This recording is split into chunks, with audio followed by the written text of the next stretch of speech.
Let's begin with climate change. It's the gradual disaster that'll eventually wipe us out if we don't take it seriously. Think of it like oatmeal. You know, you wash your bowl right away, no problem. But if you leave it in the sink, by the time you come home, you'll have a new roommate.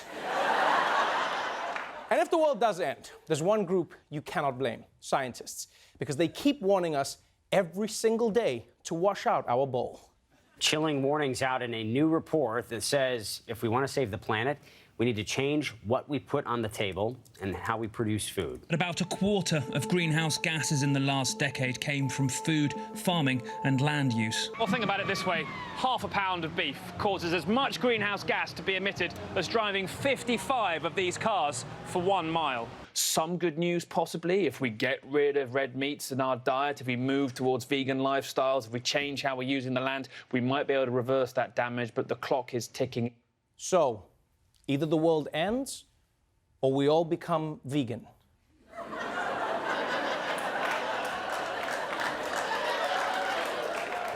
I mean, we've had a good run. Let's be honest. Huh? We've done this Earth thing. I mean, yeah, it's good. We're done. What more is there to see? And, like, don't get me wrong. I think we should all be eating less red meat if it'll save the planet. But at the same time, if we turn into a planet full of vegans, that's not a dream scenario. The hot air emerging from people bragging about how good they are will heat up the planet even faster. Just be like 7 billion people like, hey guys, the ice caps are melting and I only use hemp.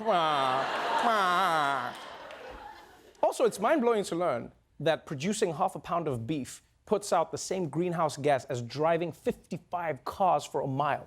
That is insane. I guess the only solution is that we have to drive cows. Yeah?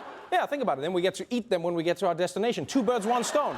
Yes. Instead of valet parking, we can have filet parking. Hey! How you like your car? Medium rare, please. In other news, emojis. A few years ago, they were a cute way to end your relationship. But now, we use them to say so much more. We can use emojis to say we're going on vacation. You can tell someone that you're busy at work. And of course, everyone's favorite, that you found human remains in your backyard. Well, now the emojis are so next level, they can even help you get into a gang. The New York Post reports gang members are using seemingly harmless symbols to recruit in order for people to carry out crimes. These cute little symbols can take on sinister meaning. The gas pump, for example, is a universal symbol for gang. So if you post this gas pump, that means you're going into gang mode. 2 thumbs up with the knuckles facing each other is a sign of the Crips. And their rivals, the Blood, signal their affiliation with a magician's top hat. And if they really want to taunt their rivals, they'll live stream video from their opponent's turf on Snapchat. And that practice is known as cyber banging.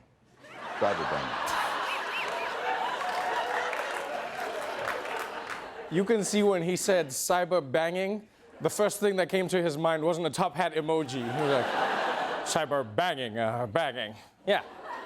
So this is the new world. Gangs are using emojis. The top hat emoji means Bloods. That is crazy, because it means Abraham Lincoln was in the Bloods. And Mr. Peanut, how deep does this go? Also, just a random question. Why does the gas pump symbolize gang mode? Like, aren't you in a gang full time? What does that mean, gang mode? What is it, like part-time gang members? Just like, yeah, man, I picked up a couple extra shifts with the Crips this weekend. Gotta pay off this student debt. Like, what does that mean? I also wonder if gang members ever get confused, right? When they're texting each other, do they send someone a text and then the other guy's like, you got some beef that's heating up and you want me to wipe him off the planet? Other guy's like, nah, man, I'm saying we need to eat less meat or global warming will destroy the environment, man. I take this shit seriously. Take it seriously. And finally, speaking of criminals, former Illinois Governor Rod Blagojevich is back in the news. He was sentenced to 14 years in prison for trying to sell a vacant Senate seat. But fortunately for him, Donald Trump likes him and is thinking about giving him a presidential pardon because he said he was treated unfairly. Yeah. And you know what? This might explain why Trump is so into criminal justice reform. All of his friends are locked up. He's just like, I want them back. I miss them. And now you might be wondering, how does Donald Trump even know this corrupt politician, Rod Blagojevich? Well, was he helping him set up secret Russian meetings? Or did he help Trump with some tax evasion scheme? No, it turns out they were both on the same reality show. I want to ask this one question. Your Harry Potter facts were not accurate. Who did the research? I feel like I knew the product. In fact, I wrote a lot of the text. It's Slithering, and it's Hufflepuff, and it's Ravencloth, and it's... So are you responsible? I think we did not win. Rod, you're fired. Wow. You know, I don't know why, but after everything, I think the thing that would actually freak me out the most about Trump is if he was actually an expert on Harry Potter. That would, like, break my mind. I wouldn't be able to accept that. If he just came out one day and he was like, I say send her back, Expelliarmus. I'd be like, no, I'm not willing to accept that. I just wouldn't. All right, that's it for the headlines. But before we go into our main story, all of this week, everyone has been asking, what can we do to try and end gun violence? And for a lot of politicians, the solution has been to do something about video games, because they've said that violent video games have the power to influence people to commit murder. And that got us thinking, if video games are so persuasive, maybe video games could even inspire politicians to do something to end gun violence. That's why The Daily Show made a new online game called The Legislator. We made it in one day. Licensed to Bill. Right.